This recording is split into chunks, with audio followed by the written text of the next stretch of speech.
Nessa semana eu me deparei com um post que fazia a seguinte pergunta: como você descobriu sua sexualidade lésbica ou bissexual? E aí tinham várias meninas contando várias referências que elas lembravam. E uma delas mencionou o clipe Crazy do Aerosmith, que tinha Liv Tyler e Alicia Silverstone encenando um casal de amigas que poderiam muito bem ser um casal de namoradas. E eu lembrei que essa também tinha sido uma referência pra mim na época. E aí eu percebi com isso que eu nunca tinha me aberto e contado pra alguém várias coisas que iam pipocando na minha cabeça nessa época que me fizeram perceber que eu era lésbica e que eu era uma pessoa não binária. E eu nunca compartilhei isso com meus amigos, nem com minha família, por medo de ser censurada e também porque eu não sabia que aquilo era possível, né? Que uma existência que manifestava desejos, por exemplo, por outras mulheres era possível e também tinha uma identidade de gênero diferente da cis. Laura, ninguém quer saber de nada. Hã? Eu acho que você é muito especial. Como todo mundo supõe que todo mundo nasce hétero e cis, não foi diferente comigo, as pessoas supunham que eu era hétero e cis, mesmo eu não sendo, e eu também achava que eu era assim, também achava que as outras pessoas nasciam hétero e cis. Inclusive, esse é um assunto que eu trato no meu vídeo anterior, que fala sobre a visão de alguns espíritas sobre as pessoas LGBTQ+. Então, como todo mundo supunha que eu era hétero e cis, meus parentes e meus amigos se surpreenderam, né, quando eu saí do armário. Alguns, né, nem todos. A vida é sua, Laurinha. Nós não precisamos entrar em detalhes. Mas é claro que isso não foi do nada. Teve todo um processo interno de construção dessa minha sexualidade e também da minha identidade de gênero não binária. E é sobre isso que eu quero falar hoje. Quando eu tinha uns 14 anos, eu lembro de eu estar num ano novo com a minha família, no Natal, e eu lembro de eu estar com uma camiseta que era toda das cores do arco-íris, e aquilo já dizia alguma coisa pra mim. E aí eu me olhei no espelho e falei, caramba, eu sou lésbica. Eu gosto de mulheres. Eu sou sapatão, eu sou sargento, fanchona, lésbica, eu colo, velcro, eu gosto de colocar aranha pra brigar. E eu fiquei super feliz e orgulhosa de mim por ter finalmente entendido quem eu era naquele momento. E eu escrevi no meu diário, coloquei até uns adesivinhos assim pra comemorar.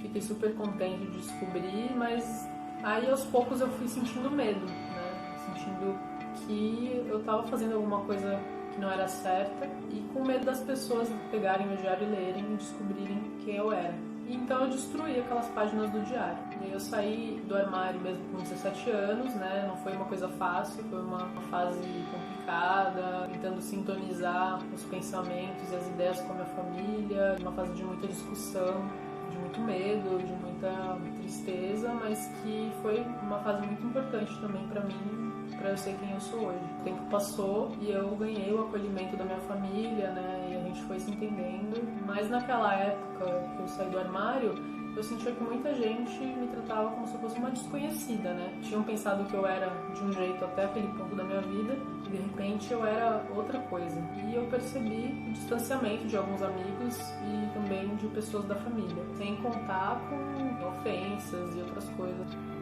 Com quem que eu ia conversar?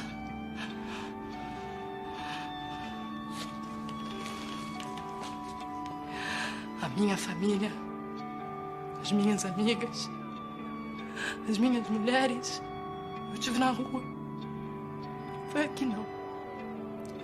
Aqui eu sempre estive muito sozinha. E a nossa cabeça é uma coisa muito curiosa, né? Porque ela sabe mais da gente do que a gente mesmo conscientemente. E ela mostra pra gente o que a gente sente e como a gente é. E hoje em dia, né, que eu tenho uma percepção maior sobre mim mesma, eu consigo perceber que da minha infância pra minha adolescência, eu tinha uma noção muito nítida de que eu gostava de meninas. Mas como nunca ninguém tinha me falado que ser lésbica era uma possibilidade pra minha existência, eu não tinha como interpretar aqueles desejos e aqueles pensamentos que eu tava tendo como algo que poderia se concretizar de verdade. E eu alimentava afeto por meninos, romantizava, sonhava com um namoradinho, nananã. Hoje eu percebo que esses afetos que eu alimentei eram muito menos reais do que os afetos que eu poderia ter alimentado por algumas meninas e que, de alguma forma, eu alimentei confundindo com amizade, enfim. Até hoje é difícil de interpretar porque naquela época eu não tinha noção do que significavam todos aqueles sentimentos. E se a gente for investigar nossa memória, a gente vai perceber que o nosso passado é apenas uma versão de nós que a gente conta para si mesmo e para outras pessoas. Que existe muito mais do que aquilo que a gente escolhe contar. O passado que a gente conta é apenas uma das inúmeras versões possíveis da nossa própria história. E se eu estivesse dentro do armário até hoje, provavelmente eu não ia estar contando essa versão para vocês. Tem uma frase do filme Her que eu sempre lembro, que nós somos as mentiras que nós contamos para nós mesmos, né? Alguma coisa assim. And then I realized that I was simply remembering it as something that was wrong with me. That was a story I was telling myself, that I was somehow inferior. Isn't that interesting? The past is just a story we tell ourselves. Isso fala sobre a narrativa que a gente escolhe contar, sobre a gente mesmo, para os outros e também para nós mesmos. Sabe quando a gente sente vontade de alguma coisa e vem uma imagem na nossa cabeça fazendo aquela coisa? Pode ser comendo um doce, tomando uma cerveja gelada, mergulhando numa piscina num dia quente. E também pode ser uma cena erótica que a gente gostaria que se realizasse. São esses pensamentos, essas cenas que vêm na nossa cabeça, desses desejos, dizem muito mais sobre a gente do que a narrativa que a gente escolhe contar sobre a gente mesmo. E como a gente é criado numa cultura heteronormativa, quando a gente tem algum desejo ou pensamento erótico com pessoas do mesmo gênero, o que a gente faz é cortar esse pensamento na hora e fingir que ele não existe, e ficar envergonhado, e ficar, enfim, perdido e não saber o que fazer com aquilo. E aí esse desejo que a gente acaba excluindo da nossa narrativa sobre a gente mesmo. E é aí que a gente pode falar como as pessoas LGBTQ+ se sentem nesse processo. Então, quem cresce numa família que não ensina que as possibilidades de afeto vão além da heterossexual e também que o gênero vai além do binarismo homem-mulher, mesmo que sinta atração por pessoas do mesmo gênero ou também que perceba a sua identidade de gênero como diferente daquela que foi designada quando a pessoa nasceu, não consegue interpretar esses sentimentos e essas percepções como algo possível de ser materializado, como algo possível de existir, de viver. E aí, como a gente aprende que o afeto e o sexo são possíveis apenas entre um homem e uma mulher, e também que se a gente nasce com vagina, a gente é automaticamente mulher, e se a gente nasce com pênis, a gente é automaticamente homem, a gente não consegue decodificar que existem outras formas de viver a sexualidade e o gênero. Por isso que a visibilidade que traz referências de pessoas LGBTQ+, é tão importante pra gente, né? Porque é a partir delas, dessas referências, que a gente consegue ir aos poucos entendendo a nossa própria identidade. Se a gente só tem referências heterossexuais, a gente não vai conseguir traduzir o que a gente sente, o que a gente pensa, os nossos desejos, como algo passível de existir. E o mais triste de tudo isso é que as pessoas LGBTQ+, passam por todos esses processos de construção da sexualidade e do gênero sem poder compartilhar com ninguém. Tem gente que nunca sai do armário e que passa a vida inteira assim. E isso acaba com a saúde mental dessas pessoas. Então, mais uma vez, é importante falar que a nossa visibilidade e as nossas referências são fundamentais para que a gente possa existir. Se não fossem essas referências que eu vi quando eu era criança e adolescente, eu nunca saberia expressar o que eu sou. E aí eu continuaria fazendo o que todo mundo faz, né? Sendo hétero e cis e sendo extremamente infeliz. Como, infelizmente, é o caso de muita gente que não teve o mesmo privilégio de se auto-perceber tão cedo e continua vivendo uma vida dentro do armário.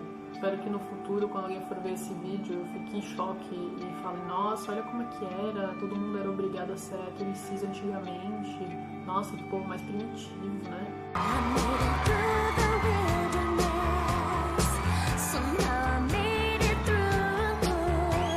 Agora eu vou falar sobre algumas referências LGBTQ+, que eu tive na minha infância. Quando eu era pequena, praticamente não existia quase nenhuma referência sobre isso, mas de vez em quando a gente conseguia pescar uma coisa aqui e ali. E eu lembro que meu primeiro contato com a palavra lésbica foi assistindo uma reportagem, se eu não me engano, do Fantástico, que estava entrevistando pessoas LGBTQ+. Eu lembro que eu fiquei com essa palavra na cabeça, tanto que eu tive um sonho depois que minha mãe, né, que é na realidade uma mulher heterossexual, virava pra mim no sonho e falava: filha, eu sou lésbica. E aí eu fiquei com aquilo na cabeça e fiquei, caramba, e eu não sabia o que significava isso, tipo, por que ela veio e contou isso pra mim? Mas eu acho que esse foi o primeiro sinal que o universo e que eu mesma me dei, né, pra perceber algo sobre mim mesma, né, que quem era lésbica, na verdade não era minha mãe que falava isso pra mim no sonho, mas era eu mesma. E aí eu lembro também, em 2003, né, que teve o VMA, que a Madonna aparecia e beijava a Britney e a Christina Aguilera, né. Na verdade, eu fui ver depois desse vídeo e não é nem um beijo direito, é um negócio que dura 0,01 segundos. Mas que aquilo, na época, causou um bafafá na mídia, enfim, saiu em tudo quanto é lugar. E aí ficou eternizado essa cena do beijo entre a Madonna e a Britney. E eu lembro que aquilo, nossa, foi uma coisa que mexeu muito comigo, porque eu fiquei pensando, nossa, tipo, se a Madonna tá beijando uma mulher, eu também posso fazer isso. Porque antes eu não sabia que aquilo era real, eu achava que era, enfim, um delírio da minha cabeça, mas vendo aquilo acontecer de fato, vendo que aquilo era possível, eu me toquei que não tinha nenhum segredo. Embora aquela performance da Madonna, da Britney, da Christina Aguilera, que também tinha a Missy Elliott, tenha sido um pouco problemática, dá pra gente pensar em problematizar essa performance em outro vídeo, ela foi muito importante pra mim e acredito que pra muitas pessoas que presenciaram aquela cena naquela época. Porque foi a partir daquela cena que eu entendi mesmo que existiam outras mulheres que gostavam de mulheres e que beijavam mulheres e que manifestavam um afeto além da amizade, que era um afeto que até então pra mim era possível apenas entre um homem e uma mulher. A ideia que eu tinha de pessoas LGBTQ+, quando eu era criança, era que essas pessoas, eu não sabia como elas eram, como elas agiam, o que elas faziam, o que comiam. E a ideia que eu fazia é que ser LGBTQ+, era algo de existências fadadas à infelicidade, à promiscuidade, existências até mesmo doentes. E aquele simples beijo entre a Madonna e a Britney foi possível para me mostrar que ser LGBTQ+, ser lésbica no caso, não era nada mais do que se relacionar com outra mulher. Nenhuma daquelas crenças e daqueles preconceitos que tinham me ensinado era real. Bastou eu ver uma referência para eu perceber que ser lésbica dizia respeito apenas a mulheres que amam outras mulheres, né? Não dizia respeito ao caráter, à condição de saúde de alguém, nem o estado mental de alguém. Era apenas uma forma de expressar afeto diferente da que eu tinha aprendido. Daí outra referência que eu tive naquela época era o clipe daquela dupla Tatu, nem sei se fala assim, mas que eram duas meninas se beijando muito assim no clipe. Dentro de All the Things She Said, girava em torno da questão de sair do armário, da repressão da família, da sociedade, dos pais, do pensamento, da paixão entre duas meninas.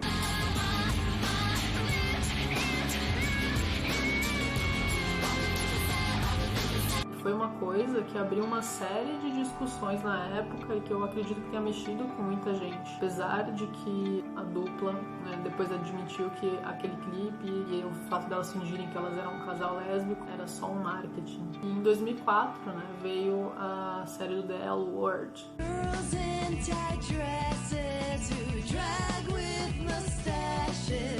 Passava na Warner uma vez por semana, bem tarde da noite, que eu via escondido dos meus pais, né? Mudava de canal cada vez que eu suspeitasse que alguém ia entrar na sala, assim, aquele medo. Na época também eu era muito fã da Alanis Morissette, até hoje eu sou super fã dela. E eu lembro que ela falava também em algumas entrevistas que beijar mulheres era uma coisa super normal, né? Até ela beija a Carrie do Sex and the City num capítulo.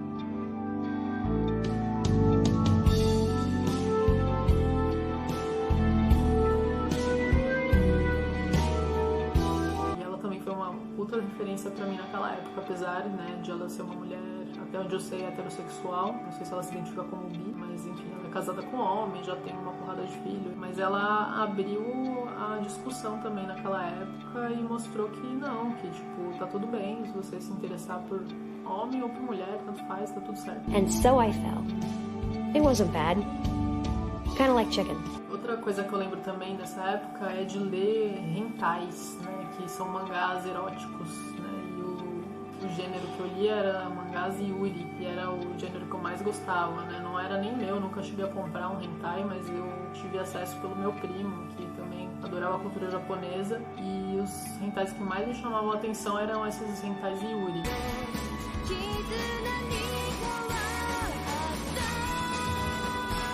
Isso também já era, obviamente, mostrando pra mim que eu era sapatão. Aqui, enfim, não sabia nomear isso. Também teve a questão da autocensura, da negação, do medo, que eu acredito que muita gente que tá saindo do armário também passa. E o legal disso tudo é pensar que o grupo dos otakus, né, que são as pessoas que são afeiçoadas pela cultura japonesa, que era muito forte em São Paulo, eram um dos poucos grupos que acolhia a diversidade de gênero e a diversidade da sexualidade também, porque entre os cosplays, fantasias e encenações de personagens, que era um mundo que os otakus viviam e vivem até hoje, alguns,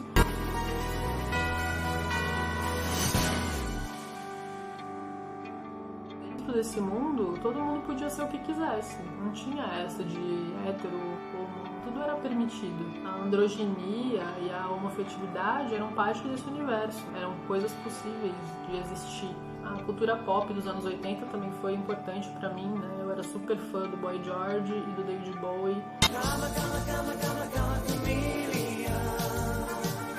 Né? Sou até hoje.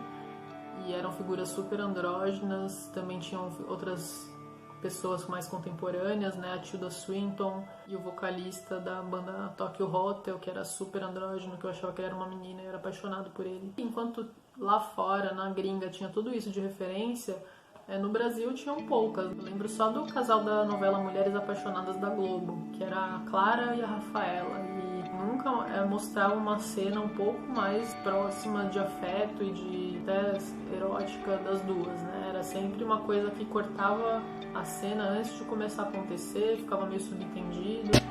Tchau. Tchau, meu bem.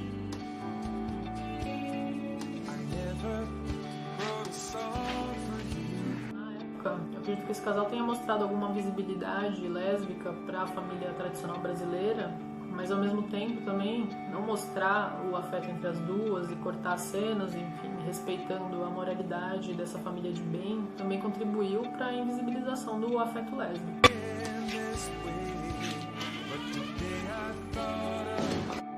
Tudo isso para ficar mais fácil de entender que as nossas referências, a nossa visibilidade é essencial para que a gente exista, né? Para que a gente consiga viver. Isso é parte fundamental da construção da nossa existência e das nossas identidades. E mesmo que esse governo que a gente está aí passando, né, tenha um projeto ideológico de invisibilizar e de ignorar a nossa existência, a gente vai continuar existindo e resistindo. E o que esse governo quer com essa invisibilização é colocar um véu diante do extermínio da população LGBTQ+, né? Que o Brasil é o país que mais mata pessoas trans no mundo. E é isso que o governo quer continuar fazendo cada vez mais e quer que a gente enxergue cada vez menos. Então eles censuram as temáticas que tratam de gênero e sexualidade, exposições, filmes, livros, debates, pessoas influenciadoras que falam sobre esse assunto, são ameaçadas de morte. É isso que eles querem, colocar um véu nesse assunto para continuar a prática genocida, né? Assim como eles fazem com as pessoas pretas e indígenas. Então, eu queria deixar claro aqui que quem apoia esse governo está apoiando o genocídio das pessoas LGBTQ+, né? Está apoiando o genocídio das pessoas negras, apoiando o genocídio das pessoas indígenas. E essas pessoas que apoiam essas ideias e apoiam esse governo têm que ter essa responsabilidade. Não adianta fingir que não é com você. Você que votou nesse cara que está aí, você é responsável diretamente pela morte de todas as pessoas LGBTQ+, pessoas negras e pessoas indígenas, inclusive durante essa pandemia que está acontecendo agora, né? Que são as pessoas que mais estão morrendo, as pessoas mais vulneráveis, as pessoas com menos acesso à saúde, com subempregos, com subsalários, né? São essas pessoas que estão morrendo agora. E quem é responsável por isso é você que votou nesse cara. E esse genocídio da população LGBTQ+, é algo que é invisível, né? Não é só invisibilizado, como é invisível. Não é algo que a gente encontra nos livros de história, por exemplo. É algo que a gente encontra muito especificamente, em estudos muito específicos sobre esses assuntos, que são muito inacessíveis para a população. Apesar de ter muita gente lutando para que isso mude, né? ONGs, enfim, algumas políticas que sobraram dos governos anteriores, mas que estão tentando acabar com tudo isso. E essa não é a primeira vez que a população LGBTQ+, sofre um genocídio, né, em massa. Na época do HIV e da AIDS, né, que era atribuído propositalmente à população LGBTQ+, e que os governos se recusaram a pagar tratamento e remédio para as pessoas soropositivas, já era um projeto de genocídio em massa da população LGBTQ+. Isso encabeçado pelos governos, né? Não só aqui no Brasil, nos Estados Unidos e em outros países que passaram pelo mesmo holocausto gay. E esse projeto de genocídio da população LGBTQ+, também acontece quando o nosso Ministério da Saúde, por exemplo, não instrui mulheres lésbicas como cuidarem da sua saúde sexual. E também a própria indústria farmacêutica não fabrica formas de proteger o sexo lésbico. E aí esse governo vai e reduz a nossa existência, a promiscuidade, a falta de moralismo, a normalidade, quando na verdade o que eles querem é continuar matando as pessoas trans, as pessoas LGBTQ+, sem ninguém falar nada sobre isso. Esse projeto deles, ideológico, é sobre isso, né? E eles ainda inventam que a gente que criou uma ideologia de gênero, sendo que a ideologia de gênero aí é a heteronormatividade. Isso pra mim que é a ideologia de gênero. Não é a existência das pessoas LGBTQ+, que estão aí apenas existindo, né? E resistindo. Então essa tentativa de invisibilizar ainda mais as nossas referências é uma das máscaras desse genocídio. Por mais que não exista uma lei escancarada proibindo e criminalizando a homossexualidade e as pessoas trans, né, o que eles querem muito que aconteça, na verdade, né, só o fato do governo censurar exposições de arte, debates, peças de teatro, livros e pessoas que falam sobre gênero e sexualidade já faz parte do projeto genocida de extermínio da população LGBTQ+, pelo qual as pessoas que votaram nesse governo atual são tão responsáveis quanto o próprio cara que está lá fazendo toda essa palhaçada que ele está fazendo. Enquanto a nossa sociedade for baseada na heterocisnormatividade, né, que dita que a heterossexualidade é a única forma de vida possível e que as existências cisgêneras são as únicas formas de identidade de gênero possíveis, enquanto a gente viver a heterocisnormatividade, a própria heterossexualidade em si não tem como ser real. Porque a gente não conhece um mundo em que a heterocisnormatividade não seja uma regra absoluta, né? Não seja um dogma como é. E a gente só vai ter como saber isso quando as próprias pessoas heterossexuais começarem a desconstruir a sua própria sexualidade e se perceber de outras formas que elas nunca pararam para pensar antes. Quantas pessoas que se dizem heterossexuais, que têm desejos internos e vontades e identidades diversas daquilo que elas dizem que são, e que não podem ou não sabem como manifestar esses desejos e essas vontades.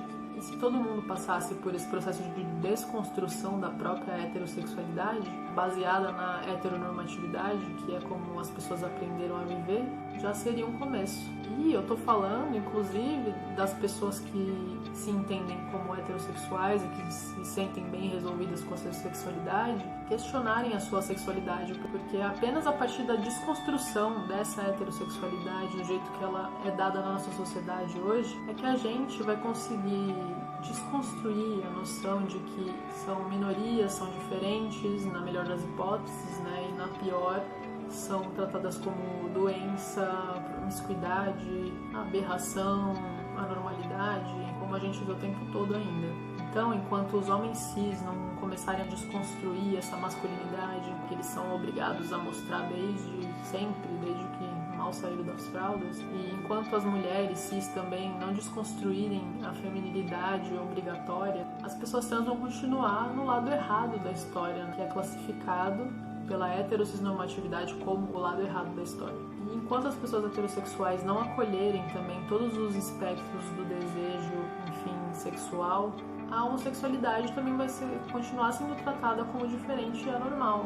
Porque a homossexualidade é tão normal e comum quanto a heterossexualidade, né? O que acontece é que as pessoas apenas não manifestam por essa série de censuras e punições que a gente sofre quando a gente manifesta a homoafetividade. Eu cheguei até aqui para falar para vocês que são heterossexuais que a responsabilidade pelas vidas das pessoas LGBTQ+, não é só nossa. Essa responsabilidade é de vocês, heterossexuais, principalmente. E essa luta pelo fim do genocídio da população LGBTQ+, começa com você desconstruindo a sua própria heterossexualidade e a sua própria identidade de gênero que falaram pra você que você era quando você nasceu, mas que você nunca parou pra questionar o que você era de verdade ao longo da sua vida inteira. Então, a gente só vai parar de morrer e de ser exterminado, invisibilizado e recriminado quando vocês, heterossexuais, começarem a desconstruir isso que vocês vivem hoje, que vocês entendem como real, mas que pode muito bem ser desconstruído e entendido de outras formas, que a gente só vai descobrir quais são essas outras formas quando a heteronormatividade e a cisnormatividade deixar de existir. E ela não vai simplesmente deixar de existir do dia pra noite, né? Ela vai deixar de existir quando as próprias pessoas heterossexuais e cisgêneras passarem a desconstruir a própria sexualidade e identidade de gênero delas. Então, amigos, olha só, falando isso, eu tiro um peso das minhas costas aqui de lutar pela nossa existência e eu coloco metade, no mínimo, desse peso nas costas de vocês também, né, amigos heterossexuais. Essa responsabilidade não é só das pessoas LGBTQ+, essa responsabilidade é de vocês, héteros, cis, que estão aí, tranquilo na sua casa, no calorzinho aí, nunca sofreram nenhum tipo de recriminação, nunca precisaram ter medo de apanhar na rua por estar de mão dada com alguém, nunca tiveram a sua aparência questionada. Essa responsabilidade é de vocês, tá bom? Então é isso, tô aqui pra trocar uma ideia, qualquer coisa, tamo aqui, tamo junto e beijos.